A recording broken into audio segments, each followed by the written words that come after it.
Robots Radio presents... In 2006, director Martin Campbell and star Daniel Craig gave the world a gritty reimagining of Britain's greatest spy. In 2020, we take a budget bourbon and throw it all the way back to ancient times. The film is Casino Royale. The whiskey is Ancient Age. And we'll review them both. This is... The Film and Whiskey Podcast.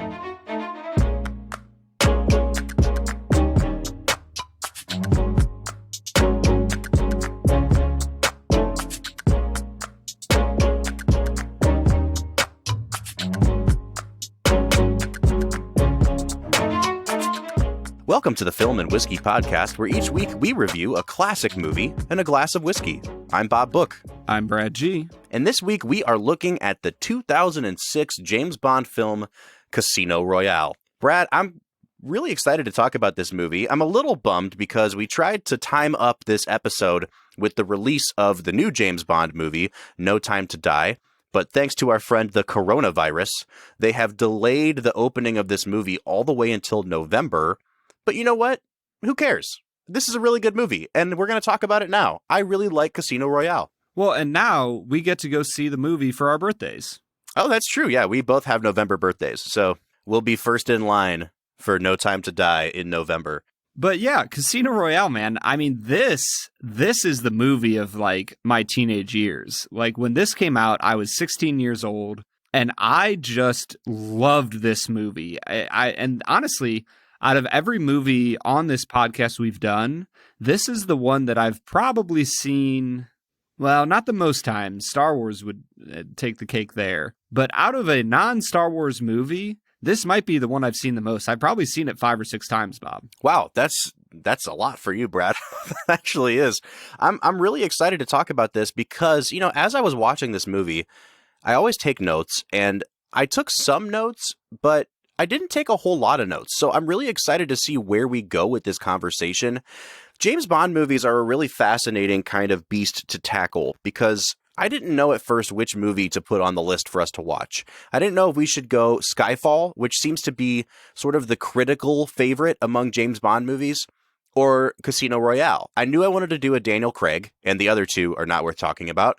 So it was like Casino Royale, Skyfall.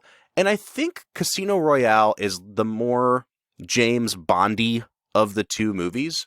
Skyfall definitely has that sort of darker, grittier take on it. It kind of strips James Bond down to who he is at his emotional core. It makes him reckon with some things. This one, you know, it's in Monte Carlo, and they're in a casino, and James Bond's in a tuxedo. And I just thought, let's go Casino Royale, because I didn't know at first whether you had even seen this movie. And I'm really pleasantly surprised that you've seen it 5 or 6 times, which should make a really interesting Brad Explains, because you should be able to kind of recite this movie beat for beat by now. So if you're new to the podcast, we have a segment called Brad Explains, where Brad breaks down the movie that he just saw, oftentimes for the first time, but not this time. So Brad, will you walk our listeners through a spoiler-filled introduction to Casino Royale? Yeah, if you haven't somehow seen the movie by now, you know, press pause here and go press play on your TV. It's a great movie. It's fun. It's fast-paced. Go check it out. But for now, I would love to explain what the movie Casino Royale is all about. So at the start of the movie, you see James Bond earning his 007 status. He kills off some guy who was a bad guy. And you probably don't need to know much more than that because they don't tell you much more than that. But the beautiful thing is, from the very start of this movie, you get the sense that this is going to be a much darker version of James Bond than you've seen in the past. You know, you see him murdering a man in a bathroom, and he's shoving his face into a sink full of water and drowning him. And so you get the sense that this is going to be a much darker movie than what you might be used to. So the film takes off from there, and you find out that there is a African warlord who is using a European, he looks to be Swedish or, you know, some sort of northeastern European man named Le Chiffre. And he is a banker, and he takes their money, and he tries to make a lot of money by destroying a prototype airplane. And he bets that when the airplane is destroyed, that the stocks will fall and he'll make millions of dollars. However, James figures out this plot, he stops the plane from being destroyed, and Le Chiffre loses millions and millions of dollars, $100 million to be exact. And so in order to win the money back, he organizes a massive poker tournament that is set up for him to win all of his money back so that he does not have his head chopped off by the African warlord. And so the MI6 sends James Bond to win the tournament, forcing Le Chiffre to come back into custody of MI6 to protect him from the warlord, and he can give them all sorts of information about bad people around the world that he did banking for. And so the crux of the movie is set around this poker tournament, and throughout the movie, you find out that Bond is actually falling in love with the British accountant that is sent to keep track of their money. Her name is Vesper, and they slowly fall in love through the course of the movie. A bunch of twists happen, and James Bond wins. And it's kind of hard to go much more than that. This is a really convoluted movie, Bob. It is. It's weirdly simple, and then all of a sudden, I feel like they introduce 8 more layers of things that happen. And so there's just a lot of backstabbing and a lot of double agents towards the end of the movie. We'll get into that in a little bit. But before we kind of kick off our regularly scheduled content here, we usually get into talking about the direction and the writing and the acting. I want to put this movie in context a little bit. The last James Bond movie to be made before this was the last film featuring Pierce Brosnan in the role. And I feel like from Connery all the way to Brosnan, the James Bond character had basically been, 5 or 6 guys, however many it was at that point, playing the same guy. Like it was, clearly in different eras, but they were all playing a certain type of Bond. They were playing this suave, debonair, dark-haired, slim man. And the studio, MGM, kind of relaunches or reboots the Bond franchise with this guy, Daniel Craig, who is shorter, a little stockier. He's blonde. He talks differently. He's much more brutish than the other sort of more suave Bonds were. You get a very different Bond character in this movie. And it's hard for me sometimes to even put Daniel Craig, to kind of rank him among the Bonds, because this James Bond is just so different than any other iteration of Bond that we had before. It comes out in 2006. We are pre The Dark Knight, but we're post Bourne Identity. And I think a lot of times people don't give Bourne Identity a lot of credit for what it did for the action genre. The last time we saw James Bond, he was windsurfing on a melting glacier that some North Korean guy was shooting a laser at from space. Like, James Bond had become so campy and so over the top that people just didn't really gravitate to that anymore. And so when they relaunched Bond, I think what they were going for was this sort of Jason Bourne-ified reboot. I don't know, Brad, could you see the difference between the last Brosnan movie, Die Another Day, and this one, Casino Royale? Yeah, so I actually am not like a massive James Bond fan. I've seen a few of the old Sean Connery ones. What's his name? Roger Moore. Roger Moore. Yeah, so I've seen like some of the older ones, but I've honestly never seen any of the Pierce Brosnan ones. I think I might have caught a clip here there on TV, but I've never seen the Pierce Brosnan ones. The Daniel Craig James Bond really are my core education about James Bond. Well, then take it from me, my friend. I think that this, for people who've seen all the Bond movies, this is just a very different representation of the character. And I think a lot of people say that it's closer to what you get in the original books that the character is based on. I wouldn't know. I haven't read any James Bond books. But I really do think you can see the influence of that sort of grittier, hand-to-hand combat kind of espionage that you saw in the Bourne movies, having its influence here on what is, the biggest espionage franchise in the world. Well, and I think that the film even talks about that. Like you see M, played by Judi Dench, pointing out to Bond, you are a blunt instrument, and I don't know if what we need right now is a blunt instrument. Bond, this may be too much for a blunt instrument to understand, but arrogance and self-awareness seldom go hand in hand. So you want me to be half monk, half hitman? Any thug can kill. I want you to take your ego out of the equation and to judge the situation dispassionately. I have to know I can trust you and that you know who to trust. And since I don't know that, I need you out of my sight. Go and stick your head in the sand somewhere and think about your future. Because these bastards want your head and I'm seriously considering feeding you to them. And so I think you get the debonair, smooth, suave side of him at points in this movie, but you definitely know what kind of a killer he is. You know, he is not a smooth, suave killer. He is a blunt object that is going to destroy things until the job is done. Absolutely. He's very reckless. I mean, and that's kind of the defining trait of this version of Bond.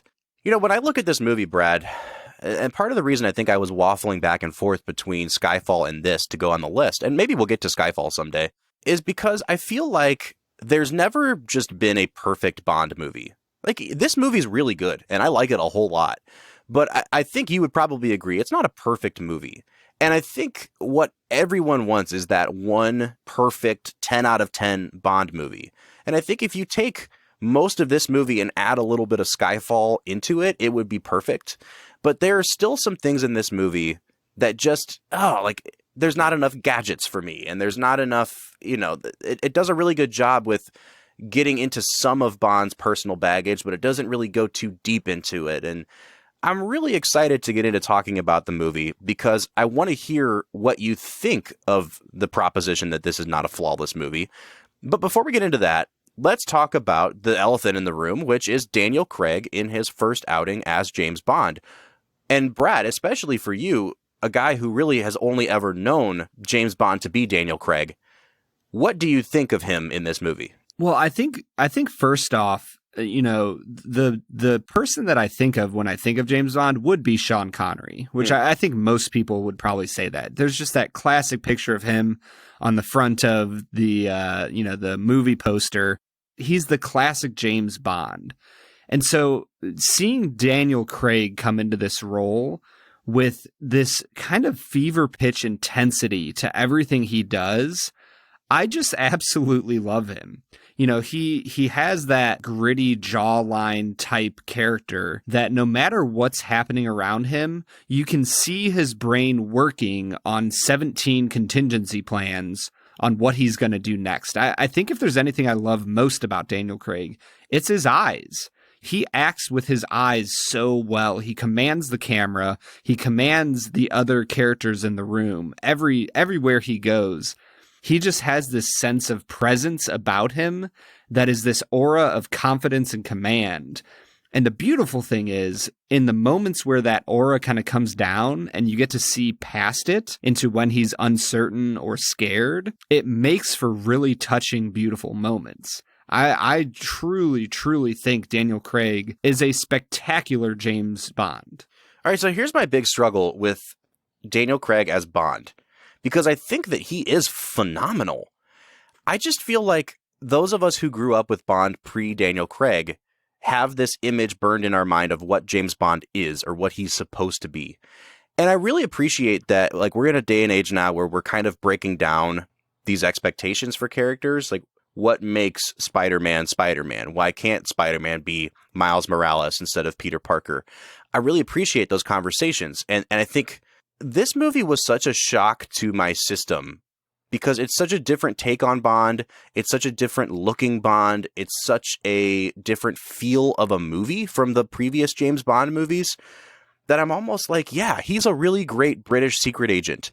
I just don't know if he's a great James Bond. And it's really hard for me to kind of reconcile that. And I think I didn't really get on board with him as James Bond until about halfway through the movie when they're getting ready to start this poker tournament.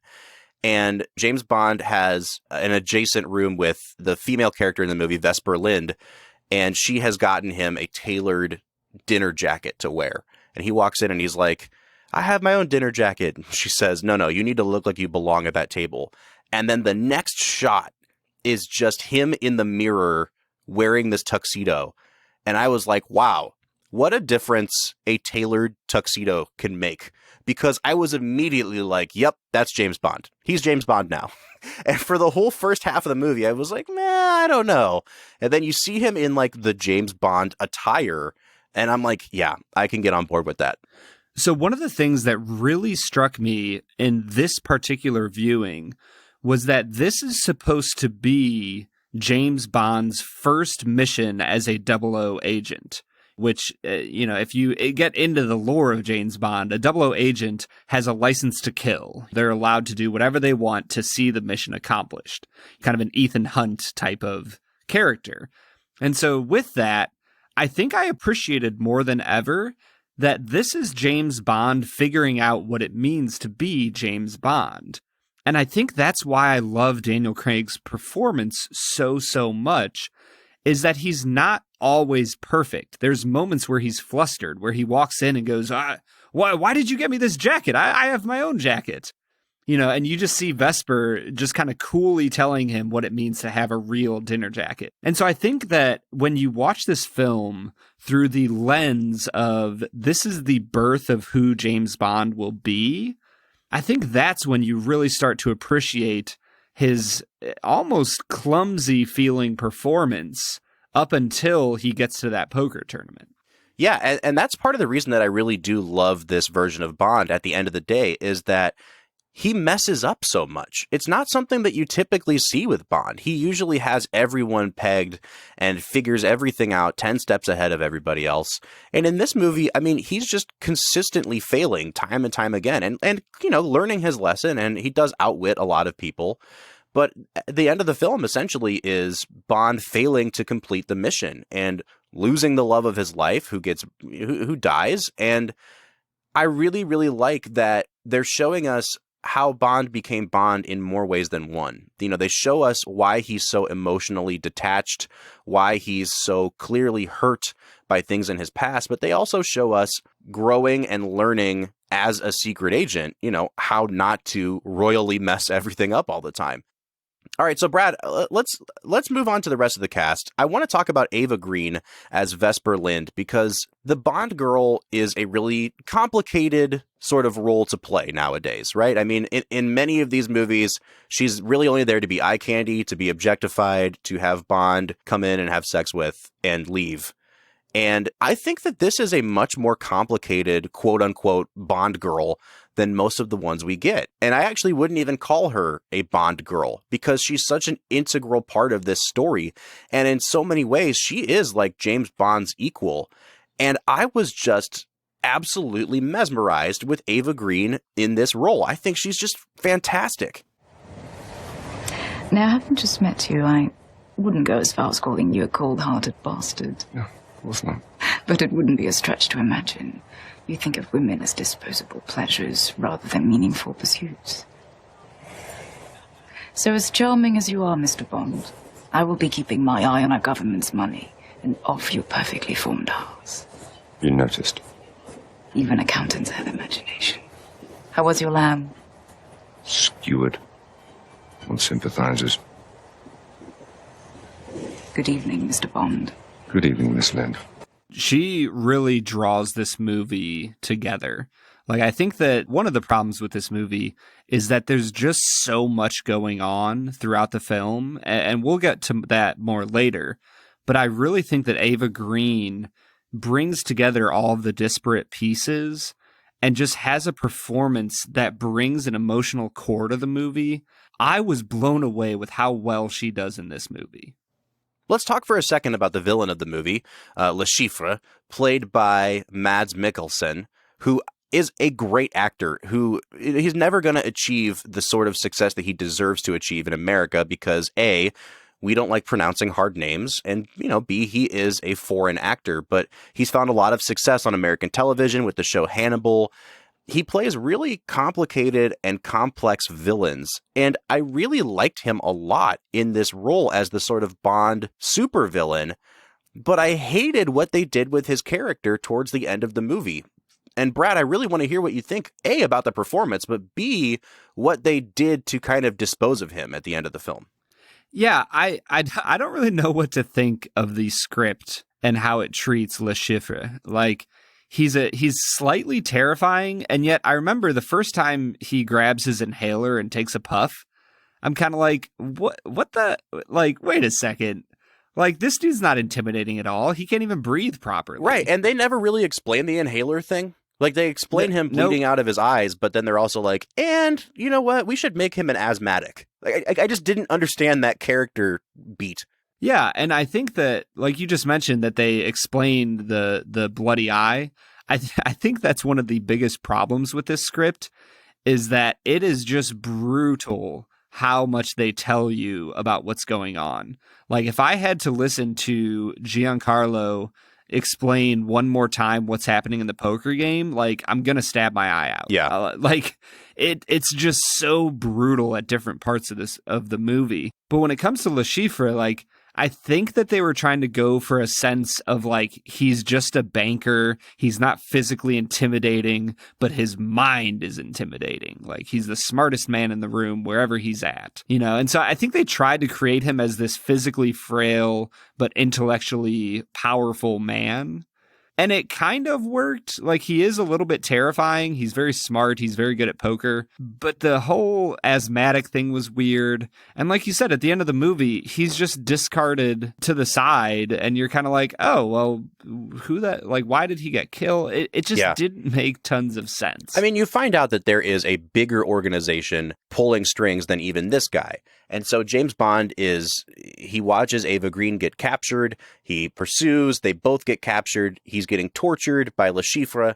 And then all of a sudden somebody bursts in and says, you know, you lost our organization all the money. And he's like, no, please, I'll give you the money. And they just shoot him in the head and he's gone. And there's still, I don't know, 25, 30 minutes left in the movie. I mean, it did feel very Scorsesean of them to just blast him away with no regard for who he had been as a character. Yeah. And the thing is, I don't mind them doing that to the character. I don't think that the last half hour of this movie has the tension and the stakes and the interest level of me that the rest of the movie did. I really appreciate that they were trying to show how Eva Green's death, which comes after this in the movie, emotionally affects James Bond. I get it. I appreciate it. And that they're showing that there's something bigger for James Bond to investigate. I also get that. I just think that if you're going to do that to the main villain of the movie, do it with 10 minutes left and then give us that ending. Don't do it with a half hour left in the movie, because it really seemed like the whole movie was resolved. We got 15 minutes after that of Bond and Vesper, like, you know, floating around on a gondola.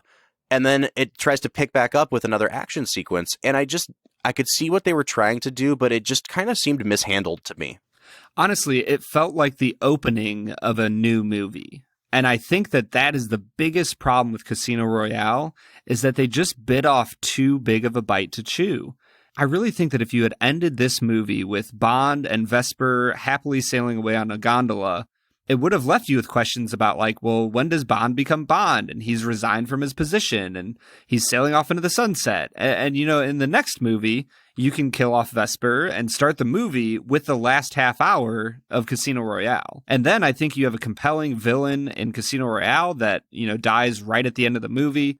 I think that you have questions about who this organization is. You have questions about how Bond is going to get pulled back in. And I really think that you have a spectacular movie. But the last half hour of this movie, it genuinely brings the movie down quite a few notches for me, which is unfortunate because the first part of this movie, from him becoming a 007 to the interrogation scene with Le Chiffre, is spectacular. Yeah, it's a really great Bond film. I would probably give it a 9.5 out of 10 if it was just that movie. Yeah. And I think this says a lot about the script, because there are parts of the script where I'm like, brilliant. And then there are parts where I'm like, nah, this is kind of overdone. And it says a lot about the direction. And Martin Campbell, the director of this movie, this was not his first Bond film. He had done others before. I think that his direction is really sort of like functional. Like the camera angles and the action sequences are very clearly filmed. Like you can follow what's going on really easily, but nothing about his direction or the cinematography really blows me away. They're obviously in very beautiful places, but it's not a very artistically kind of composed movie. And I think that you kind of see some of the shortcomings of Campbell as a director with the last half hour of the movie. I think it could have been tightened up a lot more. And we'll get into talking about Martin Campbell versus, you know, Sam Mendes, who comes in for Skyfall, and Roger Deakins as the cinematographer. We'll get into talking about some of those differences in the second half of the movie, and I have a feeling that we have a lot more to say about this film. But before we get there, Brad, what do you say we hit pause and we try this Ancient Age? Let's get to it.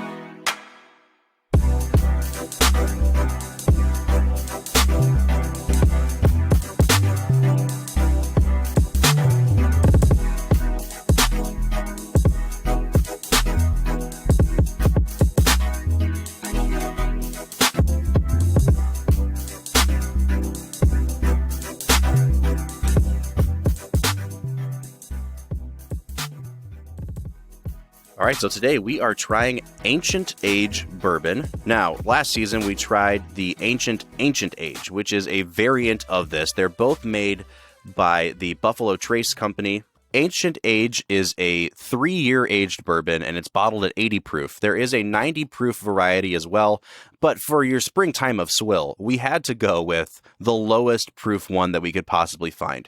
This is Ancient Age 80 proof, and it costs, Brad, $11 for a fifth. So we are right in that prime range for the Springtime of Swill, under $15 for a fifth. I remember that when we tried the Ancient Age, which is a whiskey that a lot of bourbon lovers like for its sort of the punch that it packs for the price, you did not like that whiskey. And so I'm really interested to see what you think of this one, Brad.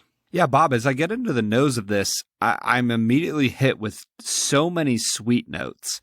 But honestly, overarching all of them, I just feel like I smell corn. It is hitting me really hard, this aroma of corn. You know what's really funny is I'm not quite picking that up on it, Brad. This is a weirdly un-bourbon-y smelling bourbon. Like, I get some good caramel notes. I get some of that sweetness and that corn sweetness you're talking about. But then there's almost like a scotchy note to it. There's something really sort of malty and earthy about it. And then you get this kind of astringent chemical smell as well that you get sometimes with more inexpensive whiskeys. It's a very weird smelling bourbon because it smells more like a cheap blended scotch than it does a bourbon to me. Yeah, it almost has like a citrusy note to go with that kind of earthier smell to it. It's somewhat interesting of a nose. I'm going to give it a 7 out of 10. I will say that I have had this poured out for a little while now, and my initial notes that I gave on it were accurate about that sort of weird scotchy thing going on. After about 5 minutes of just letting it sit, it calms down a lot. You lose a lot of that astringent smell, and it has this really sort of round, lovely butterscotch smell to it that it still reminds me of a scotch, and I'm almost just like prepared to score this like a scotch instead of a bourbon. I'm going to give it a 6.5 on the nose. So what do you say we give it a taste, Brad? Whew. Wow, that's pleasant. There's not much going on there. No, but it's okay. Yeah, I'm not a fan of this, Brad. I'm not gonna lie. It's just not great. It's really thin. Like, it's really thin. Really sweet up front, and then I feel like it gets more watery the longer it's in your mouth, which is like the opposite of what I'm used to. It doesn't really develop at all, and then the back end is pretty bitter. Lots of wood notes. A little bit of alcohol burn on the finish, but it tastes like a really watered down blended scotch.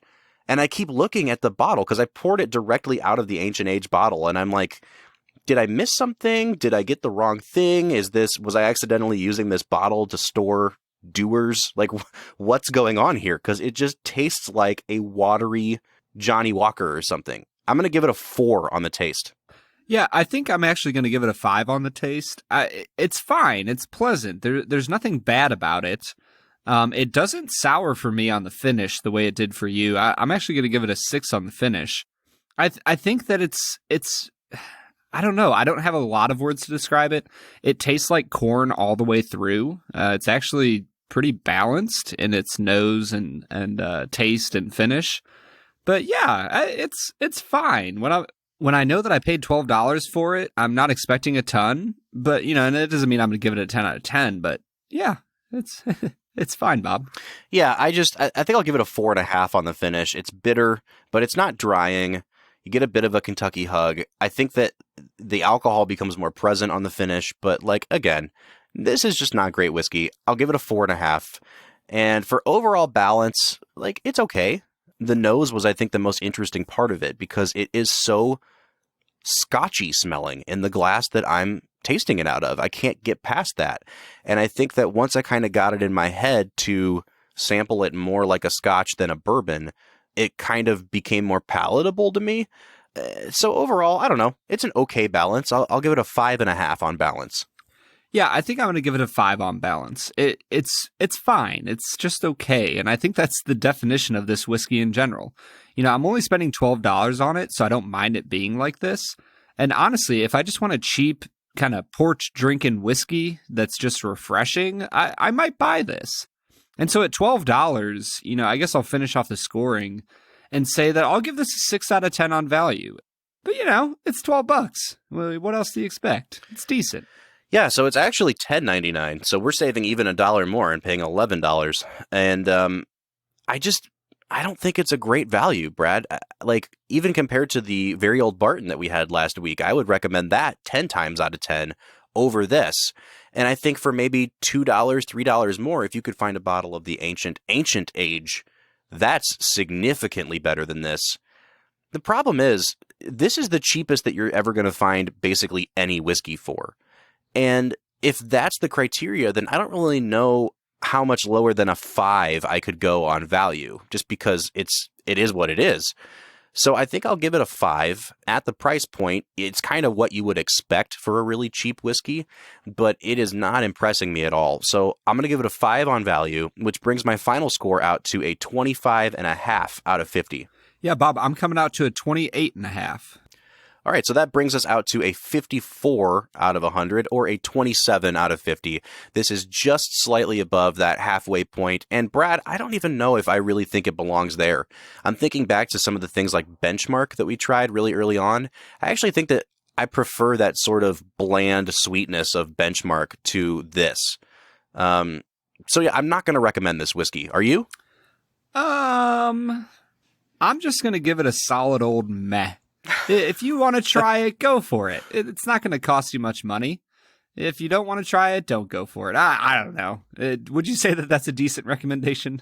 I don't know that that really was a recommendation, but we'll take it for what it is.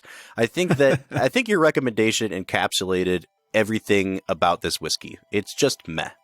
However, we are watching a movie that I would not say is just meh. In fact, I'd say it's a lot of highs and lows that can be unfortunate at times. But Bob, how about you say we get back into the movie Casino Royale? Let's do it, Brad.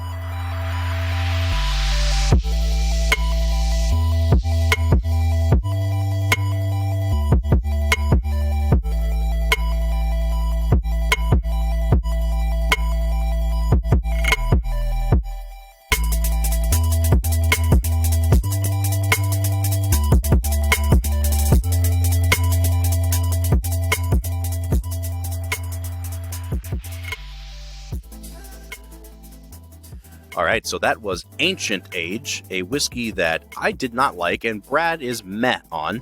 Yep. So I don't really know. We have half of a recommendation, I think. Yeah, so getting back into Casino Royale, which is much, much better than Ancient Age. Absolutely.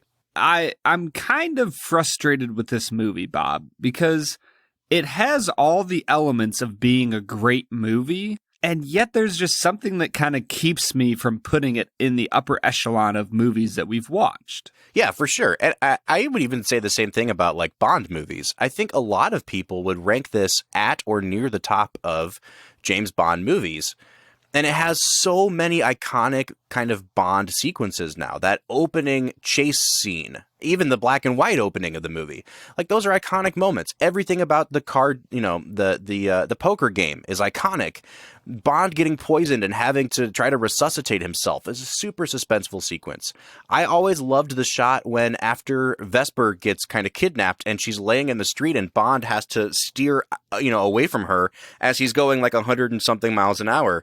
It's just such a great sequence, and yet there's something missing from this movie.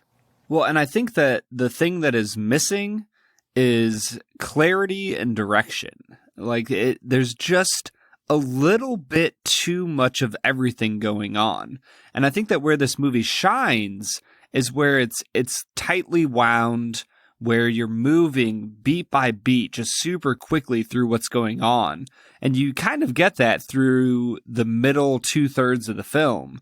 But the start is decent and the finish just takes so long to get through. And so it just makes this movie a hard one for me to rate highly. For example, you get to the end of this movie and there's almost like 3 to 4 different points where the movie could end. Like, it could have ended right after the interrogation when they arrest Mathis and take him away and just said, oh, that's it. And you could have shown Vesper and him happily, living happily ever after. You could have ended it right after Vesper died and been on a cliffhanger of like, what's going to happen next? But instead, you get another scene where Bond is, shooting a guy who we don't really know who he is. And it just keeps going and going and going. And that part of the cinematography where I felt like the shots were bringing us to resolution, but then we kept going, it was just brutal for me that you just kind of dragged to the finish line of this film. And yet at the same time, like I said, there are some sequences in this movie that are just so well executed. I think everything about the poker game is really, really well done. I think poker games in general are kind of well suited to movies because every hand is like an immediate kind of suspense. And everything is about poker faces. So you're watching the characters look at each other. And, you commented earlier about Daniel Craig's eyes, the looks that he's sharing with Le Chiffre. It's like there's so much subtext going on there. I'm all in.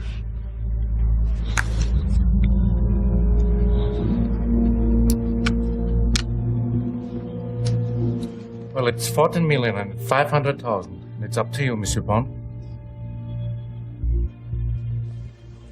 Bond will have to go all in to call his bluff. Call. Gentlemen, showdown, please. Full house. Kings and aces. Monsieur Le Chiffre?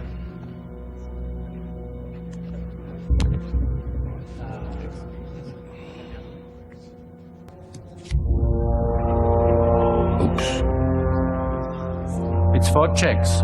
Monsieur Le Chiffre wins.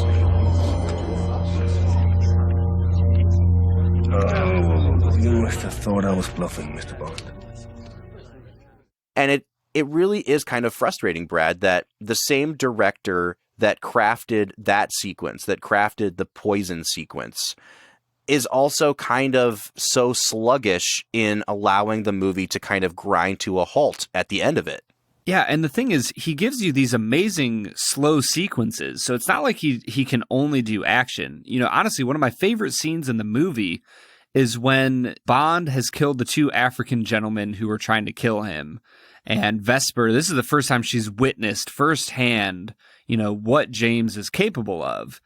And so you see her sitting in this cold shower, sitting on the ground, just shuddering with fear. And she says that she can't get the blood off of her hands. And James just sits down with her for a minute. And you see him, put his arm around her and care for her. And it's a beautiful scene where you see his guard come down and he recognizes that she's not built for this the way that he is. And it's an emotional response that I love in that movie. And yet, even scenes like that can't save it from just how drawn out the movie becomes by the end of it. Right after the interrogation scene, I was done with the movie. I'm like, okay, I'm done. Let's wrap it up. Let's move on. And yet you get another 20, 25 minutes, and it's just too much, Bob. Yeah, and I think one of the big problems is that at the end of the film, you don't really know who he's fighting against. You don't know who's chasing him. You find out in the last 30 seconds of the movie, I think, that the guy's name is Mr. White, but you don't know who he is. And so it's no different than like the sort of faceless, nameless people he's chasing at the beginning of the movie. And all of the stakes are gone because you're no longer invested in who the enemy is. So, Brad, I think that we've talked about this movie enough. Like, we've complained a bit, but I still really enjoyed this movie. I just think that there's something about, I don't know if it's just the direction or the script or the editing. There's something about this movie that keeps it from being a top tier sort of action adventure film in my mind. And if they had just stuck to that sort of middle section of, like you were talking about before, everything up to and including the torture sequence, it would have been maybe the best Bond movie of all time. And the only reason that I think we can still kind of argue what the best Bond movie is because this movie is kind of shaggy and has that extra fat hanging off of it. So, Brad, I want to hear your final score on this movie, and would you recommend?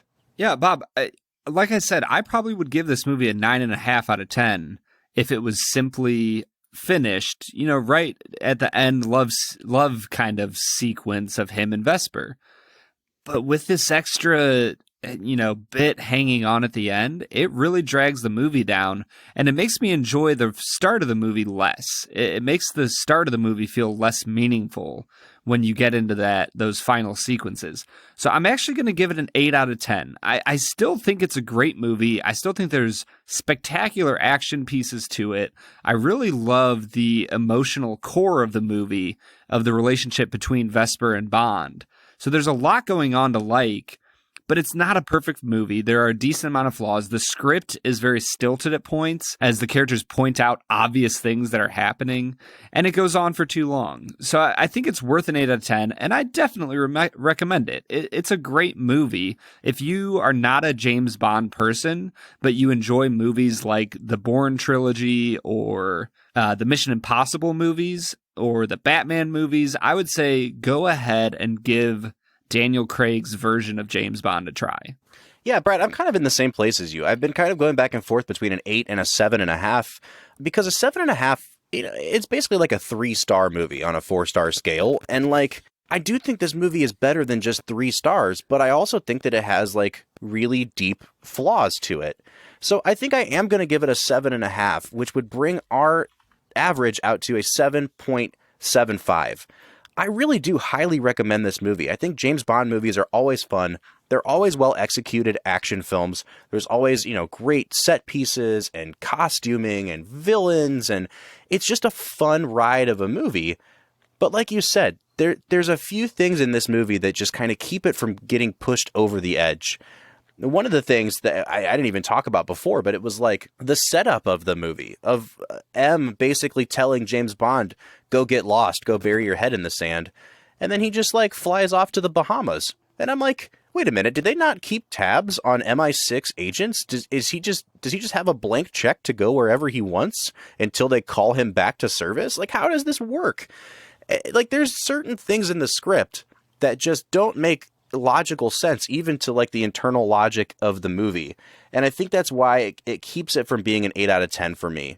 So there you have it. Those are our scores for the film, but we want to know what you think. Is Casino Royale the best James Bond film, or is there another one out there that's better for you? You can interact with us on social media. You can find us on Instagram, Twitter, or Facebook @FilmWhiskey. Or you can give us a call. Let your voice be heard on the Film and Whiskey podcast. If you give us a call at 216-800-5923, again, the number is 216-800-5923. Next week, we continue our Springtime of Swill series, and we're actually starting a new film series as well. We'll be doing 4 straight weeks honoring one of our favorite performers, the late, great Robin Williams. So next week, we'll be back talking about the 1993 comedy, Mrs. Doubtfire. For the Film and Whiskey podcast, I'm Bob Book. I'm Brad G. And we'll see you next time.